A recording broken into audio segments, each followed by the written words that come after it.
这阵啊是葡萄收成了后，树尾修整期。中华葡萄呢是产量是占全国4成外，大约大概是一年生产6000吨。接落来报道，用的这葡萄树尾，最近这几年政府是鼓励农民会当把这树尾加好脆凹肥，据保守要含这庄仔油厂合作，利用这烧庄仔的技术呢，把这树尾烧做是生物炭，和农业的废弃物会当循环再利用。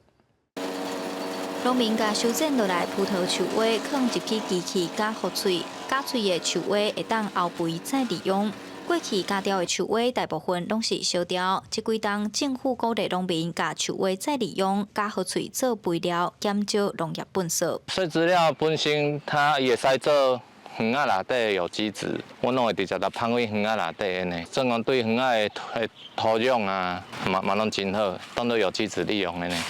中华是台湾葡萄种植主要的产地之一，单年大概会产生6000吨的葡萄树尾，量济排处理，互农民真头疼。除了会当加好脆后肥，农业部水保署和中华会段的庄仔药厂合作，利用烧庄仔的技术，甲树尾烧做生物炭。咱要烧的物件已经烧到一个温度了，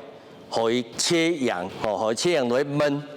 这种的方法叫做还原烧，因为较早阮烧乌砖乌叶吼，嘛是爱用还原烧这葡萄藤炭完全就是甲还原烧这个道理一模一样。那我们也发现碳化过后，它会有很多的效果可以产生。那包括它可能可以卖这个碳，然后甚至因为我们其他的农民可能从事水产业，它可以拿来变成过滤水质。水保署表示，这边研发出来生物炭会当提升土的养分加含水量，嘛会当减少化学肥料的使用。除了葡萄藤、芭乐花、龙眼乃至的树尾，这农业废弃物拢会当烧做生物炭再利用，达到农业循环的目标。记者杨淑晴，中华报道。